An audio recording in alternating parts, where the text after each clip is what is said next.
Se tudo der certo aqui, nós vamos usar esses slides. Está tudo em cima aí. Então, vamos recordar, né? Qual que é o problema que nós estávamos estudando antes da prova da aula passada. Era o que a gente chama o problema da seleção. Então, o problema da seleção é um tópico dentro do tópico mais geral de estatísticas de ordem. Dentro do tópico de estatísticas de ordem, a gente até pode considerar que o problema da ordenação está ali, porque, afinal de contas, ele ajuda a resolver problemas de busca por elementos particulares de um conjunto dado. Então, quais foram os problemas que a gente foi vendo até agora, né? Eu posso estar interessado em determinar qual é o menor elemento de um conjunto, qual é o maior elemento. Nós vamos ver mais tarde o problema da determinação simultânea dos dois maiores elementos de um conjunto. Nós já vimos o problema da determinação do menor e do maior elemento simultaneamente. E o problema mais geral dessa classe de problemas é o problema da determinação do késimo elemento do conjunto. Então, certamente, como a gente já comentou, se você ordena para depois buscar o késimo elemento, você só tem que ordenar porque o késimo elemento vai estar na késima posição. Então, esse algoritmo seria o mais óbvio deles. Agora, ele é o algoritmo que leva tempo proporcional ao tempo da ordenação, portanto, n log n. Como existem algoritmos de pior caso n log n, então é possível se determinar o késimo elemento para todo k em tempo n log n em pior caso. Como também é possível determinar em caso médio se o algoritmo de ordenação usado for um quicksort.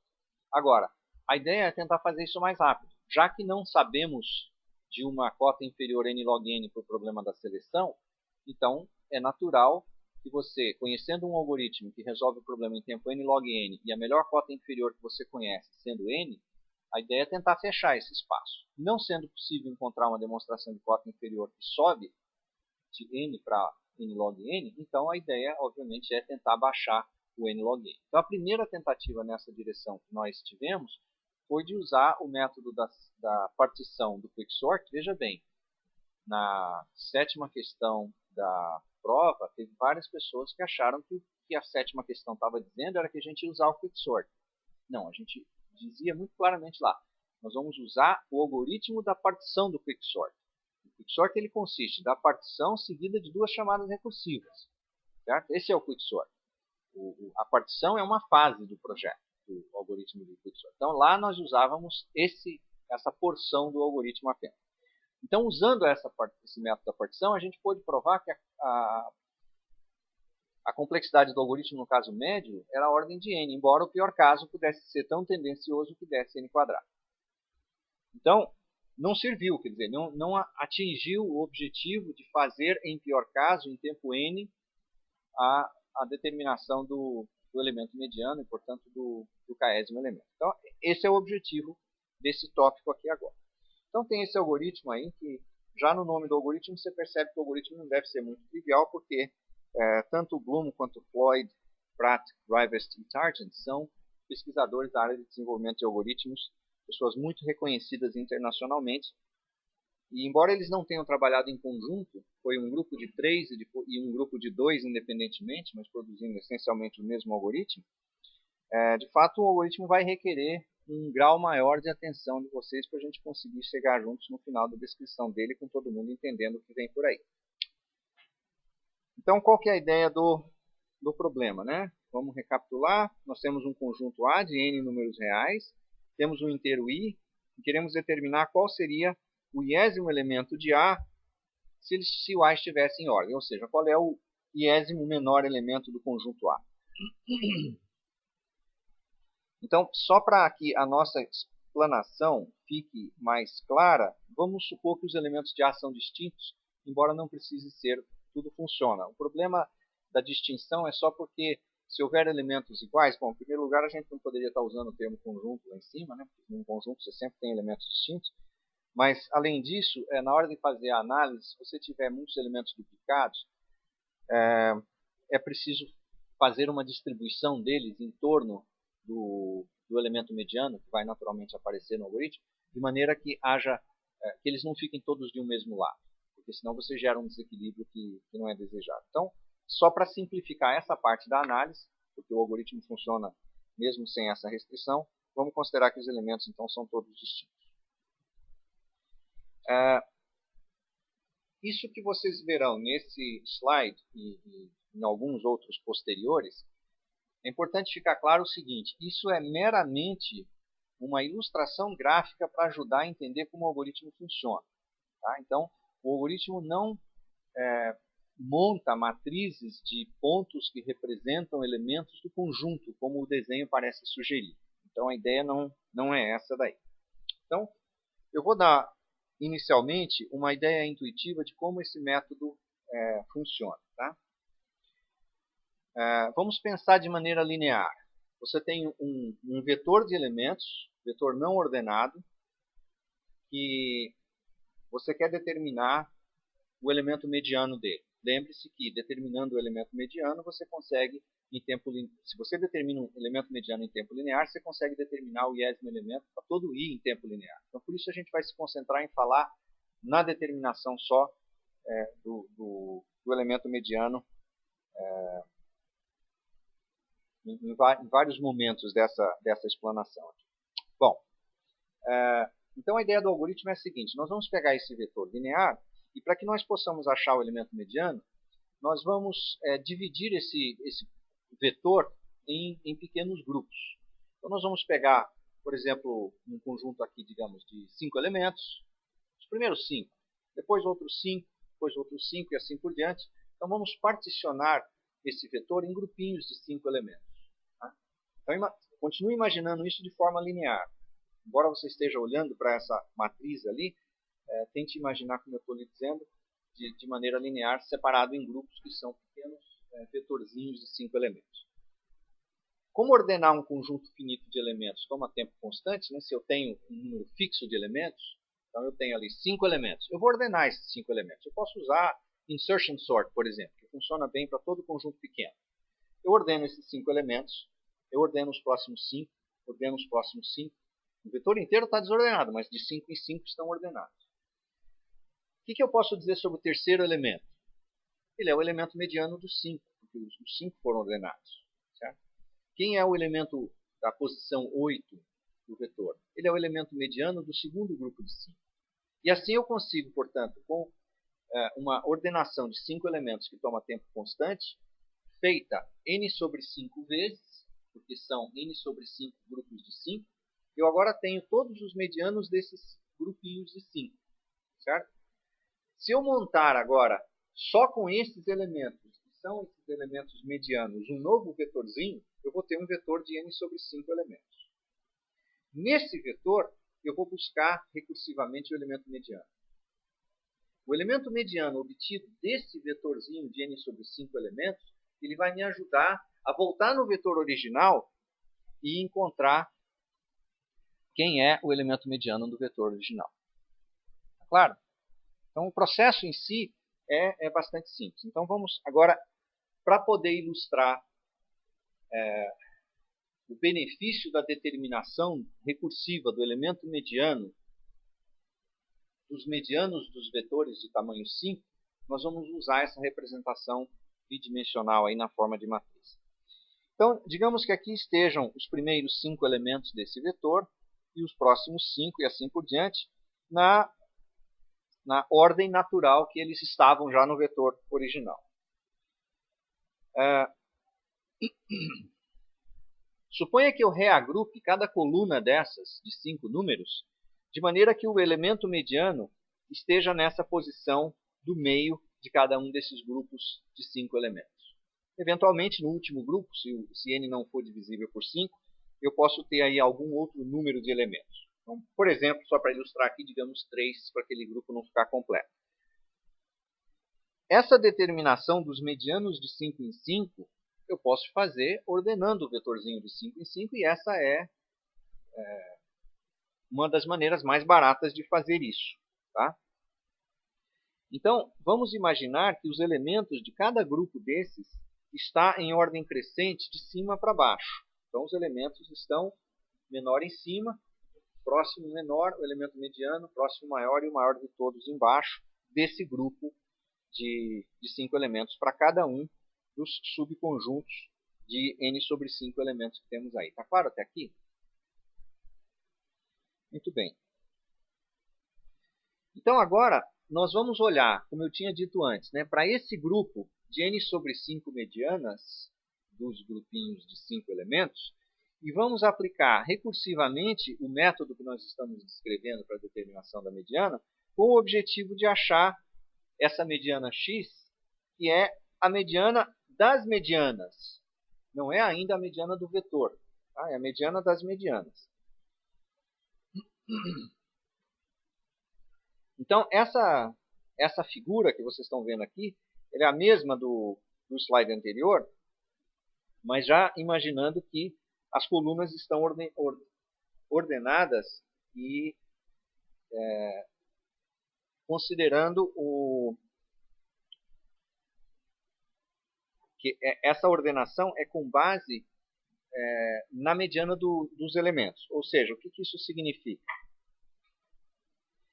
Em cada coluna, a ordem dos elementos permanece inalterada daquela que nós tínhamos. Então, o elemento de cima é o menor, o elemento de baixo é o maior.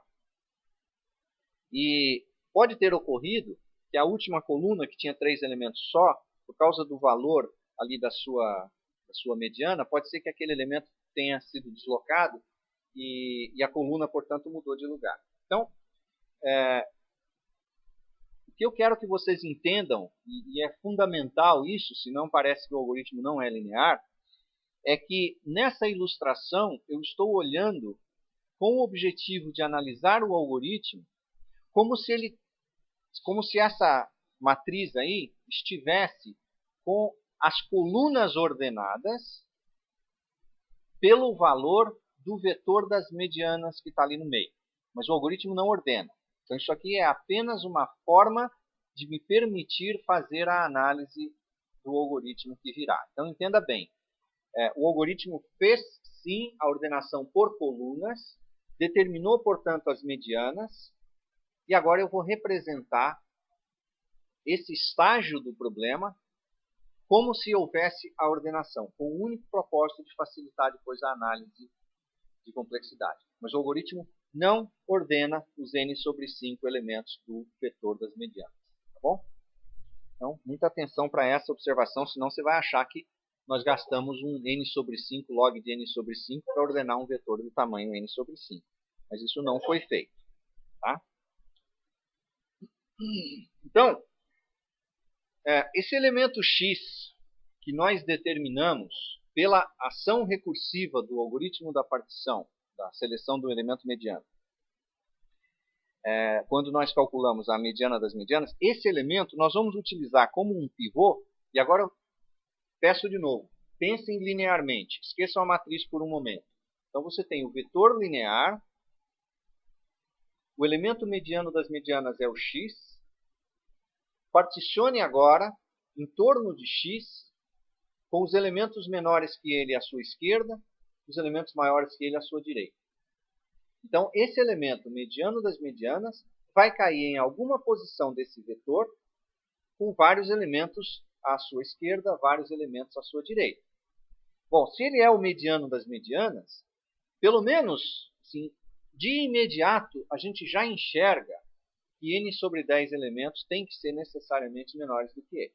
Porque se ele é o mediano de n sobre 5 elementos, metade desses elementos são menores do que ele, metade desses elementos são maiores do que ele, então existe n sobre 10 elementos à esquerda dele e n sobre 10 elementos à direita dele. Então, a partição feita em torno desse elemento x é uma partição que garantidamente deixa uma fração, um décimo, pelo menos, dos elementos originais de cada lado. Mas nós vamos ver que, na verdade, deixa mais do que só n sobre 10 elementos de cada lado. E isso vai permitir... Sim.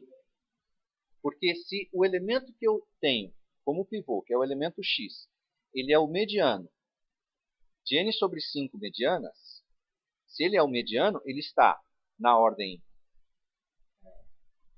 crescente dos elementos desse vetorzinho, ele está na posição do meio. Então, metade do vetor de n sobre 5 elementos tem que ser menor do que ele e metade tem que ser maior do que ele. Porque ele é o elemento mediano. Qual é a definição do elemento mediano? É aquele elemento que deixa metade dos elementos do vetor de um lado e metade do outro, caso eu faça a partição comparando com ele. Como é que ele foi obtido? Ele foi obtido pela chamada recursiva do algoritmo que nós estamos descrevendo. Qual é o propósito do algoritmo que nós estamos descrevendo? Determinar a mediana de um conjunto. Certo? Então eu quero determinar a mediana de um conjunto. Eu peguei os medianos dos vetorzinhos de 5 elementos, montei um vetor e fiz uma chamada recursiva. O que eu obtive? O mediano desse vetor aqui. Entendeu isso ou não? Isso é importante, senão é meramente uma chamada recursiva ao método de determinação do elemento mediano. Então esse elemento que eu achei está na posição n sobre 10, mais ou menos 1, do vetor que tem n sobre 5 elementos. Então ele deixa metade de cada lado. Tá? Então, particionando o vetor original A em torno desse elemento, o conjunto dos elementos que são menores do que x vão estar à sua esquerda. O conjunto dos elementos maiores do que x vão estar à direita. E o elemento x, após esse particionamento, infelizmente não estará na posição do meio do vetor original. Mas ele estará em alguma posição do vetor original. Porque, veja, o que eu fiz foi, determinado o elemento mediano das medianas, eu particionei o vetor original em torno dele. Certo? Então, se eu tivesse só particionado o vetor das medianas, ele estaria no meio do vetor das medianas. Mas eu particionei o vetor inteiro. Então, ele foi parar em alguma posição que nós vamos chamar aqui de K.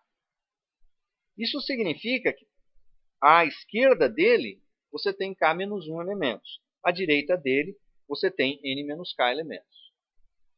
Certo? E o que nós tínhamos dito é que esses dois valores têm que ser pelo menos 1/10. Certo?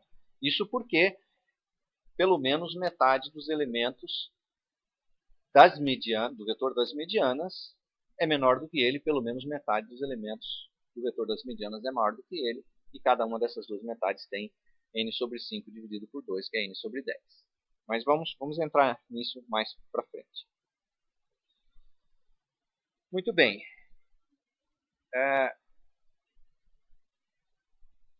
Vamos pensar em geral. Se eu quisesse determinar o iésimo menor elemento do conjunto inicial, onde aqui I pode ser n sobre 2, ou seja, eu posso estar interessado em determinar, sim, o elemento mediano do vetor original, mas falando de forma mais geral, pensemos que nós estamos buscando o iésimo elemento, o iésimo menor elemento.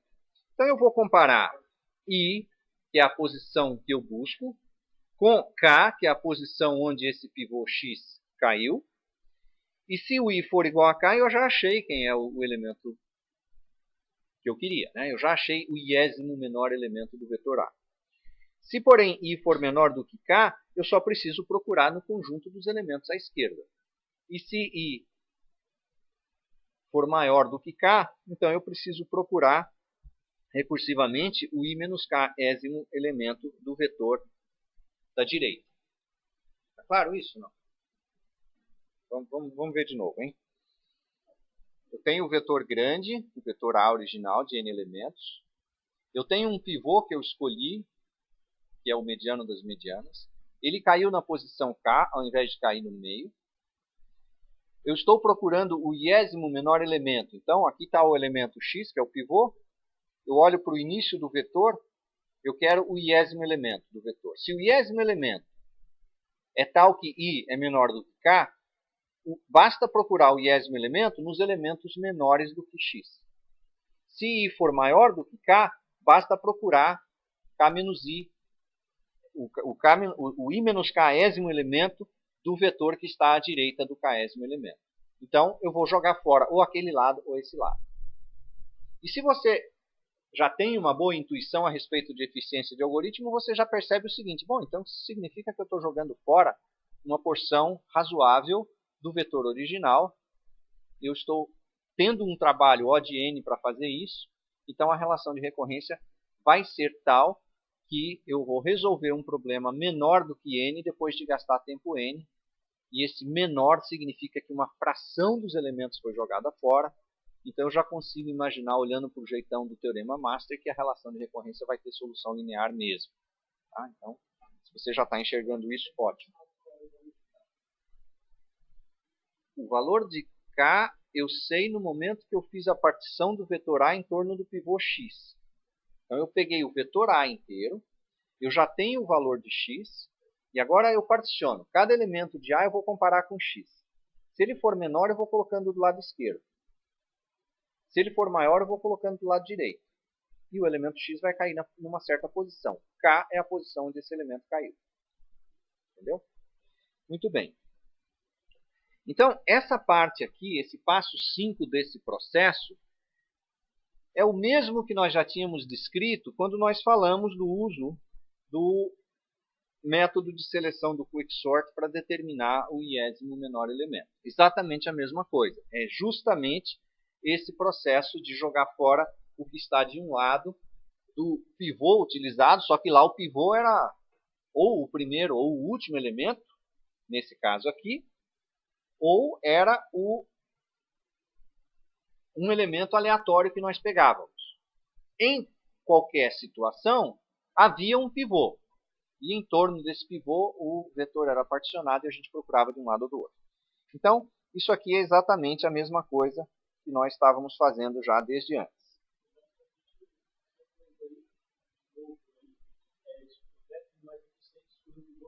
Precisamente, é isso mesmo. O que nós fizemos foi encontrar um método mais eficiente de determinar um bom pivô.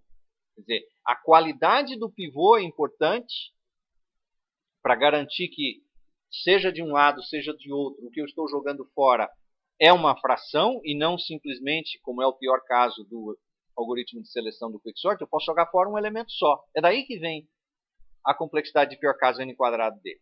Certo? Então, a qualidade desse pivô é muito boa, porque eu sei que pelo menos 1/10 dos elementos vai estar de cada lado. Tá? Depois nós vamos ver que pode ser mais do que isso.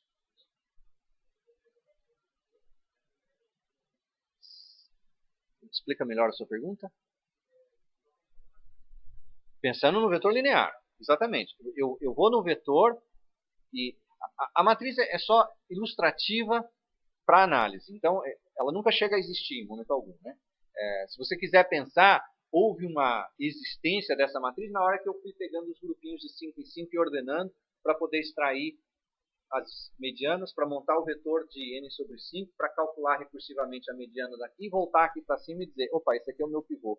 Agora eu vou particionar nesse vetor linear em torno desse pivô. Opa, ele caiu na posição K. E K é maior do que I. Joga fora a metade da direita e trabalha na metade da esquerda. Tá? Ok. Então, resumindo as ações aí do algoritmo, nós temos uma divisão em grupos de 5. Bom, isso aí eu poderia dizer, é a leitura da entrada, então eu estou gastando tempo N para fazer isso. Mas eu tenho que fazer a determinação da mediana de cada um desses grupos de 5. Isso toma tempo constante por grupo de 5. Então toma tempo linear no total, porque são n sobre 5 grupos de 5. Depois eu vou usar aquele vetor de n sobre 5 elementos para nele procurar a mediana. E vou fazer isso de maneira recursiva. Então por isso que é t de n sobre 5 aqui. Depois eu vou fazer o particionamento do vetor linear em torno do x. E vou gastar tempo O de n para fazer isso. Depois eu vou encontrar o iésimo elemento do vetor. De que forma? Ou olhando em A menor, ou procurando o I menos Késimo em A maior. Então, ou eu vou gastar T de K menos 1, ou eu vou gastar T de N menos K. Certo?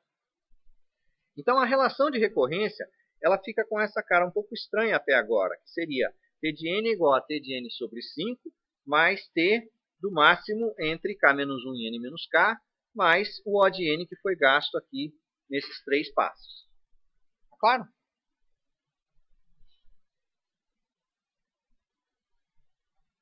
Muito bem. Agora eu quero voltar a apelar novamente para o desenho, como eu disse, não é um desenho que representa o que chega a existir em momento algum, apenas para que nós possamos, olhando para esse desenho, mais facilmente determinar quantos elementos são menores do que o pivô x que eu escolhi. Então, se o pivô x é o mediano das medianas, e se eu penso nessa matriz agora como tendo sido particionada por colunas em torno da mediana, então veja, se esse elemento é menor do que x, a sua coluna vem para a esquerda da coluna do x. Se esse elemento é maior do que x, a sua coluna vai para a direita da coluna que contém x. Então imagine que isso daí tenha sido feito nesse desenho, embora o algoritmo não faça isso. Tá? Portanto, todas essas medianas são menores que x. E as medianas triangulares são maiores do que x. Okay? Acontece que essas colunas tinham sido ordenadas, essas colunas de 5 tinham sido ordenadas para determinar o elemento mediano, lembra?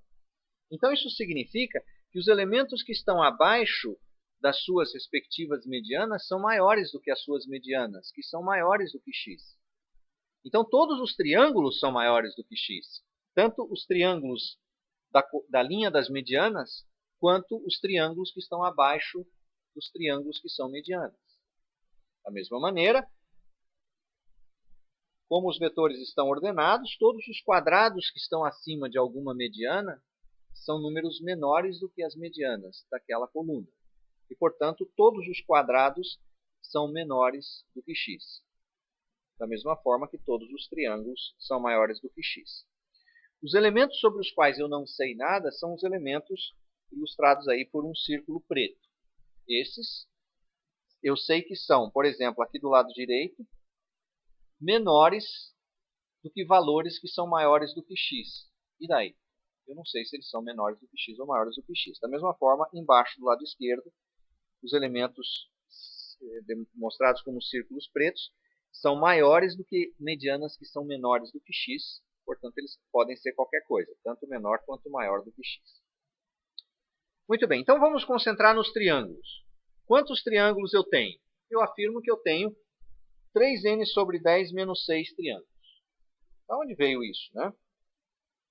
Note o seguinte, eu tenho n sobre 5 colunas, metade dessas colunas estão à direita de x.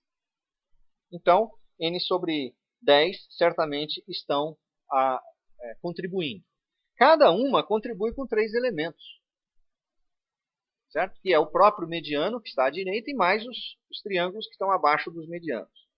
Então, esse é o número de elementos. Ah, mas tem uma exceção. A última coluna pode não ser assim. Ou seja, na última coluna, pode ser que eu não esteja contribuindo com tudo isso de elementos. Então, digamos que só seja o elemento mediano que esteja lá. Então, faltam 2, então tira 2 daqui. Então, você faz a continha aí agora. 3 vezes meio que multiplica n sobre 5 é 3n sobre 10. 3 vezes menos 2 é menos 6. Então, de fato, 3n sobre 10 menos 6 elementos são necessariamente maiores do que a mediana. Quantos são necessariamente menores que a mediana? 3n sobre 10 menos 6 pela mesma razão. Certo? Então, note, esses elementos eu já sei que são o tamanho do grupo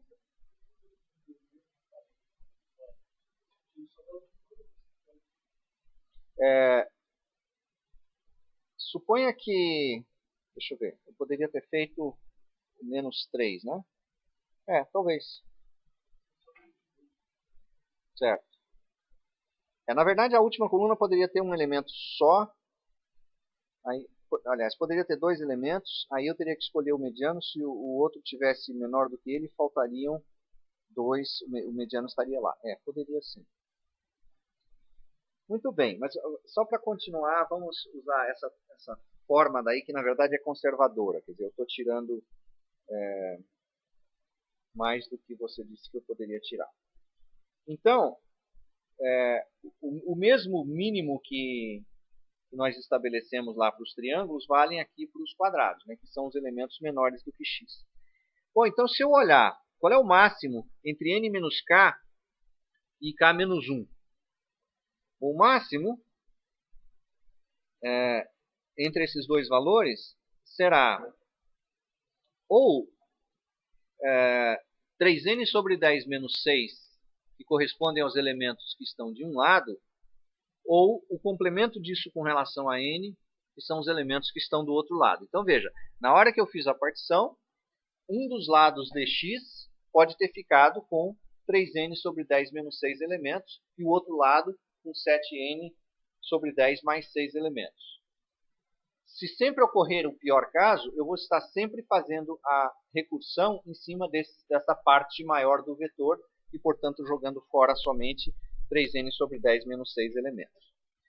Então, com isso, a relação de recorrência que antes envolvia uma expressão de máximo fica menor ou igual do que essa relação de recorrência, onde eu já substituo o valor recorrente da segunda parte por t do máximo, que agora a gente já determinou é 7n sobre 10 mais 6. E essa outra recursão, né, que é o n sobre 5, essa daí vem da recursão correspondente à busca do elemento mediano do vetor de n sobre 5 medianos. Nós vamos mostrar que a solução dessa relação de recorrência é θ de n, só que, veja, se eu tiver um vetor com um número pequeno de elementos, por exemplo, 140 elementos, se eu tiver um vetor desse tamanho, eu faço na marra. Eu gasto tempo θ de 1, é um número constante aí, tá? De comparações. Qualquer método que você queira usar é válido e é θ de 1 porque o tamanho do vetor é pequeno. Então, a partir desse número é que a relação de recorrência vai ser aplicada, porque é a partir desse número que eu vou realizar recursivamente o método. Então, se você quiser pensar, isso aqui é como se a base da indução que gerou esse algoritmo fosse para todos os casos de vetores de tamanho 1 até 140. Só a partir então de 141 que o passo da indução passa a ser aplicado. Só que esse 140 parece mágico até aqui, mas ele vai ser explicado daqui a pouco. Então, suponha que eu quero provar isso aqui. Ó. T de n é menor ou igual do que c vezes n, para poder provar que é linear, e eu quero determinar o valor de c depois. Tá? Então, a relação de recorrência que nós tínhamos é essa daqui, e aparece um θ de n, né, como termo independente, então vamos substituí-lo por a de n. Então, por hipótese de indução, nós vamos substituir o t de n sobre 5 por c vezes n sobre 5. E isso nos dá o menor ou igual aqui, com mais razão ainda. E no lugar da segunda recorrência, c vezes 7n sobre 10 mais 6, e o termo independente. Posso superestimar esse teto que aparece na primeira expressão e na segunda. Feita essa superestimação, a desigualdade continua válida. Agrupando os termos, eu fico com essa expressão, que, separada de maneira conveniente, fica o c vezes n, mais um termo que está entre parênteses. Então, por que essa última desigualdade aqui é verdadeira? Porque eu consigo escolher os parâmetros que estão no parênteses de tal forma que o conteúdo do parênteses seja um número que decrementa c de n. Então, eu quero que isso seja negativo. Então, se esse trecho aqui é negativo, a última desigualdade é de fato verdadeira. Então, para que essa inequação seja verdadeira, eu posso isolar o c. Então, c é maior ou igual do que essa expressão. E, de fato, posso requerer isso daí para n maior do que 70, senão, no caso 70, dá um denominador zero que não é agradável. Né? Mas nós já tínhamos feito uma previsão lá atrás de que o n, para o caso de recorrência sendo aplicado, seria maior do que 140. Bom, então, nesse caso, se você olhar para essa expressão daqui, ela é menor ou igual a 2. Tá? E, portanto, se eu escolher c maior ou igual do que 20 vezes a, onde a é esse número que apareceu no termo independente, então a desigualdade vale, e aí com isso termina a prova de que t de n é menor ou igual do que c vezes n. Então esse algoritmo, e a análise que nós fizemos dele é de pior caso, é um algoritmo linear em pior caso, que era o que a gente buscava. Então como é que fica esse algoritmo? Tá? Vamos olhar para a cara dele. Aproveito aqui para lembrar o seguinte, a dificuldade que algumas pessoas parece que encontraram na questão número 6 da prova é que não conseguiram passar de uma descrição na forma de uma prova, que é basicamente todo esse argumento que nós apresentamos primeiro, para um algoritmo no sentido pseudocódigo da expressão. Não precisava. O que eu vi acontecendo muitas vezes foi apresentar o pseudocódigo exclusivamente como se aquilo fosse uma maneira de fazer o projeto por indução. Então, na medida em que eu consegui ler uma demonstração por indução na descrição do pseudocódigo que apareceu na questão 6, eu aceitei como resposta correta. Nem sempre isso é fácil. Por quê? Quando você, numa descrição de um pseudocódigo, diz que você está realizando uma recursão onde o tamanho do universo de elementos da recursão é menor do que o tamanho original, você está jogando fora alguma coisa que no pseudocódigo você não precisa explicar para ninguém porque você está jogando fora. Mas você faz isso na prova por indução, onde você diz, no passo, basta considerar esses elementos e não aqueles, porque aqueles já podem ser descartados por essa e aquela razão. Então, por isso, eu chamo a atenção. Cuidado para que você não pense que projetar um algoritmo por indução é apresentar um algoritmo recursivo. Não é só isso. É também justificar por que na fase recursiva, aquilo onde está sendo aplicada a recursão é de fato só onde precisa ser aplicada a recursão, que é a função do passo da prova. Então, é muito melhor apresentar uma prova por indução e não apresentar o pseudocódigo do que só apresentar o pseudocódigo e não apresentar a justificativa que está no passo da indução. Tá? Então, aqui, explicitando o pseudocódigo do algoritmo, nós queremos selecionar no conjunto A, que começa na posição P e termina na posição R, o seu iésimo menor elemento. Então, o I é um elemento nesse intervalo, para que faça sentido, né, a gente procurar o iésimo menor elemento. E a ideia é que o algoritmo vai devolver, então, o índice Q do elemento do vetor original, que corresponde ao iésimo menor elemento do vetor. Então, como é que o algoritmo funciona? Bom, se eu tiver um elemento só, então eu devolvo esse elemento aqui, que é a posição, né? O objetivo lá em cima, veja, é devolver o índice da posição onde o elemento está. Então, devolvo a posição. Por isso que é P e não A de P. Agora, Q é a posição retornada pelo método da partição que nós descrevemos para esse vetor. Então, aquele pivô que nós obtivemos, ele está ocupando a posição Q desse vetor A.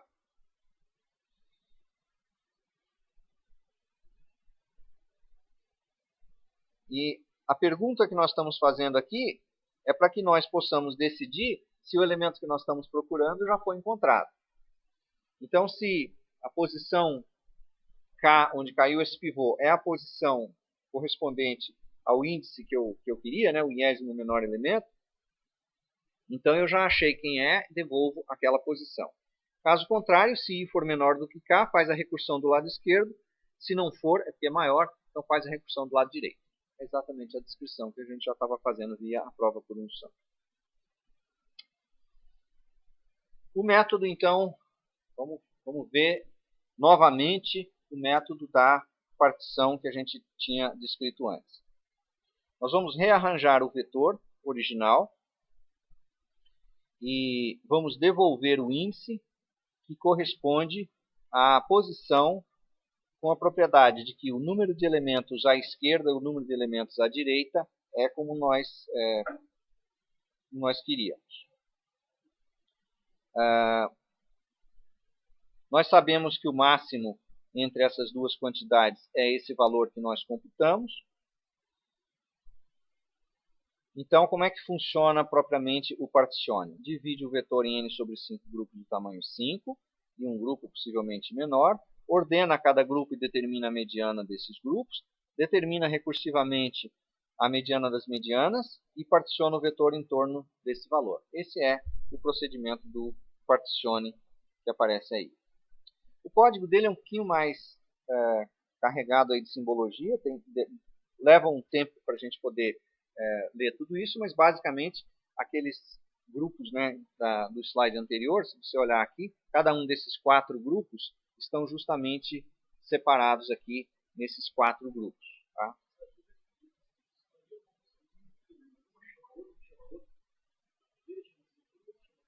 Não, espera um pouquinho.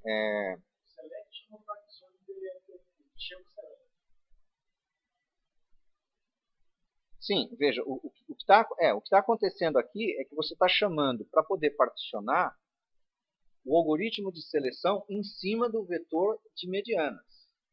Então, é o que você descreveu mesmo. O algoritmo de seleção precisa de uma partição.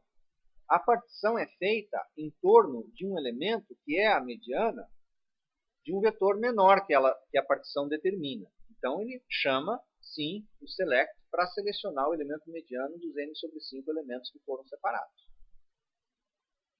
É isso. Quer dizer, tem algum problema? Tá, bom. Você poderia não ter visto isso, mas não é estranho. No fundo, o que você tem? Você tem um procedimento que faz uma chamada para um outro procedimento que, por sua vez, faz uma chamada a esse. Se você tiver condição de parada, tudo funciona. O problema é que se você não tiver, você tem um laço infinito. Mas tudo está diminuindo de tamanho, então vai parar.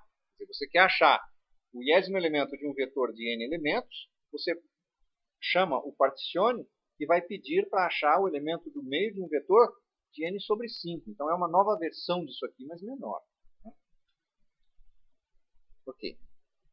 Então esse código simplesmente elenca exatamente quais são os comandos que são realizados naqueles 4 grupos anteriores. O slide vai estar lá na página, vocês podem olhar isso aqui então com mais cuidado. Quero chegar nesses exercícios porque eu acho que eles são interessantes. Esse primeiro, eu diria assim, é o exercício mais natural que tem. Se eu não desse exercício nenhum e desse a aula até aqui e pedisse para vocês bolem um exercício, provavelmente esse seria o exercício que você bolaria. Ou seja, convencido de que o quicksort na prática é muito rápido, mas ele tem um lamentável pior caso quadrático, porque a escolha do pivô pode sempre ser muito infeliz, e se você tivesse um método maravilhoso que escolhe o pivô do quicksort sempre no meio, ele não teria aquele pior caso. Aí você diria, então vamos usar, para melhorar o pior caso do quicksort, esse método de seleção do elemento mediano, e aí usar esse elemento mediano como pivô do quicksort. Qual seria a complexidade de pior caso do quicksort? Seria n log n, sim. Aí você diz, puxa, legal, então quer dizer que a gente conciliou as duas coisas, um algoritmo que é rápido na prática e cujo pior caso agora é n log n. Não. Nós destruímos a velocidade na prática do quicksort introduzindo um mecanismo para evitar o pior caso dele. Porque esse algoritmo que aparece aqui, o algoritmo da seleção do mediano, ele de fato é muito eficiente na prática. Desculpa, ele de fato é muito eficiente no pior caso, mas na prática ele leva um tempo muito maior do que todas as demais ações que o quicksort fazia. O quicksort tem um código extremamente limpo. Ele é muito rápido, justamente porque não existe cópia de dados, como no caso do merge sort, não existe reposicionamento desnecessário de objetos, de elementos, como um bubble sort faz, ou mesmo como um heap sort faz. E na hora que nós dizemos que vamos gastar tempo linear para achar o elemento mediano, nós podemos estar gastando um tempo que, embora linear, tem uma constante multiplicativa que pode corromper a eficiência na prática do quicksort para, vetores pequenos. É o caso médio. Ou seja, se você souber que a origem dos seus dados é um vetor aleatório, e você aplicar o quicksort puro e seco em cima daquele vetor, você vai conseguir um resultado muito melhor do que se você tentar evitar o pior caso através desse método. Por quê? Se ele é aleatório, o pior caso não é o que está lá, a menos que você tenha um azar danado, quer dizer, uma probabilidade muito pequena do pior caso ter sido justamente gerado aleatoriamente.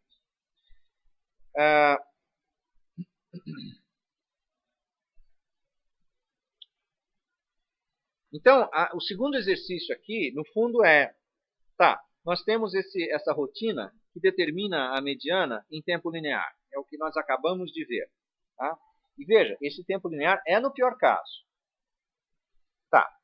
O que eu posso fazer agora para obter um algoritmo que seja linear, simples, para a seleção do iésimo elemento? É simplesmente um slide anterior que nós vimos, né, onde você, em tempo linear, determina o elemento mediano, agora procura saber se a posição desse elemento aqui, feito a partição, está à direita ou à esquerda do valor i, para você saber se você vai fazer a recorrência de um lado ou do outro. Tá? Então, escrevam direitinho a solução do exercício 2, porque ela é a transcrição para um pseudocódigo daquilo que num slide anterior a gente descreveu como um método eficiente para a determinação do iésimo elemento usando o algoritmo que determina a mediana, em pior caso, linear.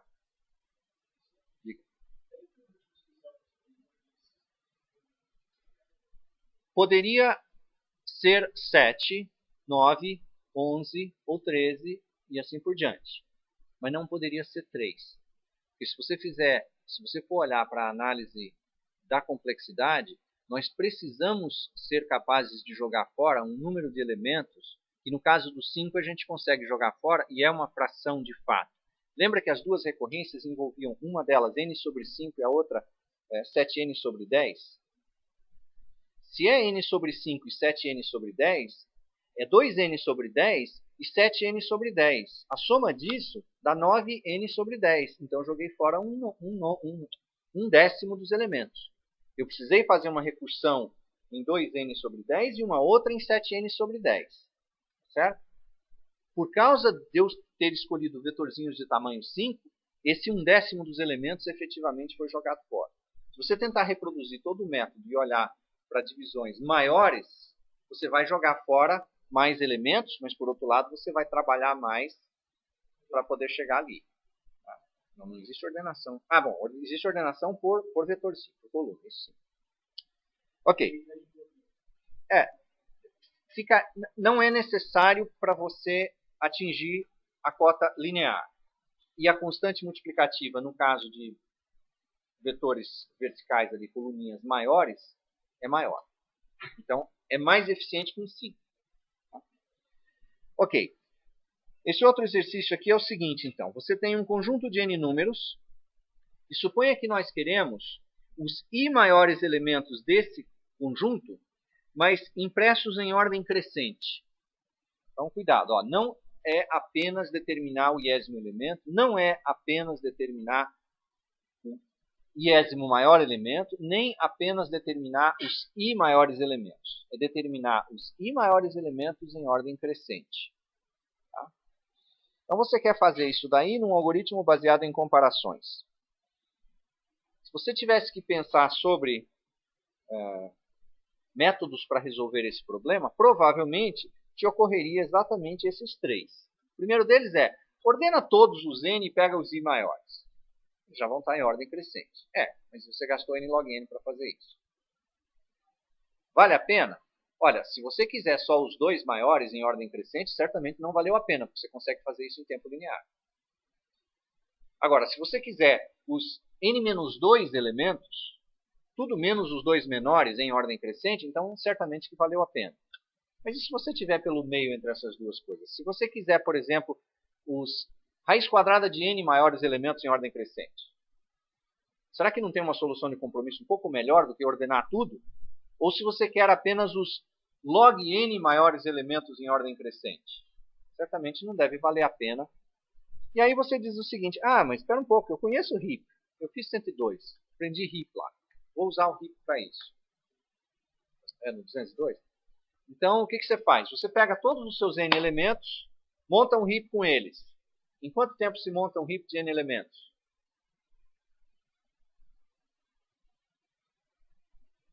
Linear. Não precisa gastar n log n, não. Dá para fazer em n log n, mas não precisa. Então, você faz em tempo linear. Opa, legal, já gastei só tempo O de n e montei o meu heap. Onde está o maior elemento? No topo. Quanto tempo leva para você tirar esse elemento do topo e rearrumar o heap? Log n, que é o tamanho, né, é a altura do heap. Log n. Quantos elementos você quer tirar?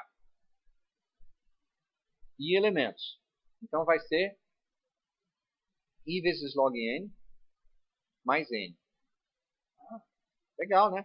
Contou o heap inicialmente, tempo n, extraiu o maior elemento, I vezes em tempo log n, então I log n. Bom, isso... Não. Você gastou tempo log n para retirar cada um dos I elementos. Então é I vezes log n. Ah, sim. Você pode... O que eu fiz é uma superestimação da complexidade. Então é n mais I log n. Bom, e se I for n sobre 2? Eu gastei n log n de novo. Então empatou com o método da ordenação a menos de uma constante multiplicativa meio, que apareceu aí.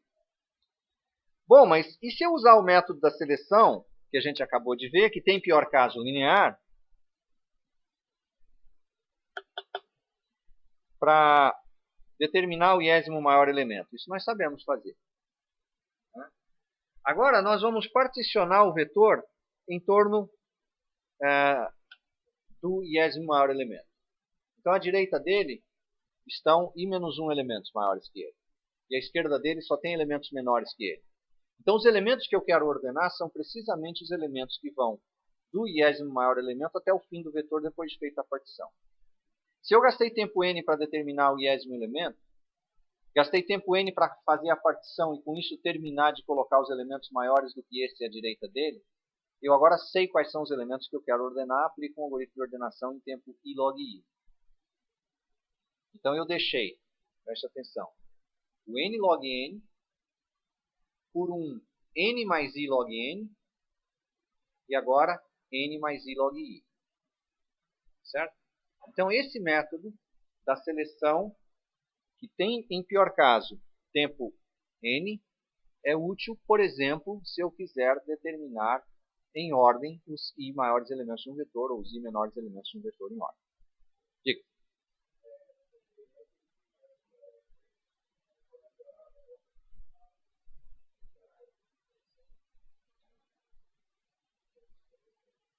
Eu tenho o elemento, eu faço a partição e agora eu fiquei com um vetor de tamanho I. Eu preciso ordenar esse vetor. Eu posso usar, inclusive, um método linear se as condições de aplicabilidade do método linear valem para esses casos. Então, por exemplo, se esses elementos aqui são todos eles com um número fixo de bits, eu posso aplicar um radix sort. Se eles são números reais entre 0 e 1, eu posso aplicar um bucket sort. Oi? Veja, o counting sort depende de que os elementos que estejam no vetor satisfaçam certas pré-condições. E tudo que eu estou dizendo é, você pode usar, só verifique que as pré-condições valem, porque o vetor, no fundo, ele é genérico. Então, se eu tiver números reais de tamanho arbitrário nessas I posições que eu quero ordenar, nenhum dos algoritmos lineares vai funcionar. Então, provado que as condições requeridas por um algoritmo de ordenação linear estão satisfeitas, eu posso aplicar. Certo? Mas veja, toda a análise feita ao longo de todos esses 3 métodos que aparecem aqui foi sempre uma análise baseada no modelo de árvore de decisão binária. Então, o primeiro método, que é a ordenação total, quando eu disse nós vamos gastar tempo n log n, eu estou pensando no modelo de árvore de decisão binária. Quando eu disse vamos usar um heap, no qual são operações de comparação que são requeridas, e quando eu fiz a análise de O de n para construir o heap e log n para extrair os elementos, eu estou falando sempre do modelo de árvore de decisão binária. E quando eu falei aqui do método da seleção, que a gente acabou de ver, a análise dele foi toda feita em cima do método do modelo de árvore de decisões binárias. Então, essa comparação é integralmente justa. Né? Se eu agora digo, não, mas eu quero flexibilizar, o modelo pode ser tanto assim quanto assim. Então, eu permito o modelo de árvore de decisão binária, permito também as operações necessárias para um algoritmo de ordenação linear, como, por exemplo, extração de dígito, o radix sort, que envolve a função piso.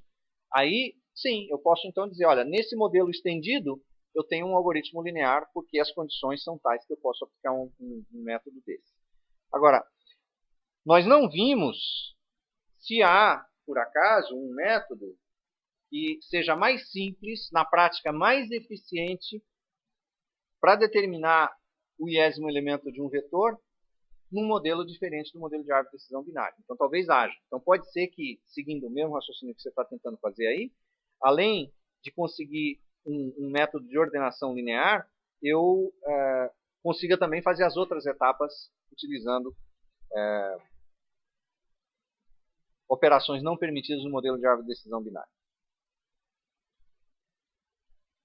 Bom, então, isso termina esse tópico de seleção e quase acaba a parte, então, que eu tinha escrito para vocês que a gente ainda estaria fazendo de estatística de ordem. Então, para a gente terminar completamente estatística de ordem, nós ainda precisamos falar de algumas versões de métodos de busca binária, algumas variações disso. Tem um exemplo interessante, que é esse exemplo das sequências gaguejantes, que eu também vou fazer. E eu vou pegar a seção 6.11.2, não só a 6.11.1 que a gente já viu, mas a 6.11.2, e vou falar dela também na próxima aula para vocês. E aí, com isso, nós teríamos terminado tudo, acho que até esse ponto aqui. Né? Isso aqui. O 5.4... Não, 5.4 é o problema de determinar aplicações bijetoras. O Skyline, o Peterson está fazendo nas aulas de exercício. Eu acho que hoje ele vai abordar de novo esse problema como um dos exemplos lá. Tá? Então, relembrando especialmente para o pessoal que chegou depois do início da aula, o Peterson está dando aula de exercício hoje, especificamente sobre indução e projeto de algoritmo por indução, que foi uma falha preocupante na prova e que é uma matéria que vai aparecer ainda ao longo de toda a disciplina, em todas as avaliações e tudo mais. Como eu também comentei, a parte de classes de funções e solução de relação de recorrência é um tema recorrente. Então ele vai aparecer nas próximas avaliações. Então não deixem de fazer as tais análises. Então, por exemplo, na aula de exercícios hoje, estejam atentos para quando o Peterson terminar de fazer a solução do problema de projeto de algoritmo por indução, pedir a ele, ó, agora está na hora da relação de recorrência, vamos analisar o algoritmo, certo? Ok, então é isso por hoje, continuamos na próxima aula.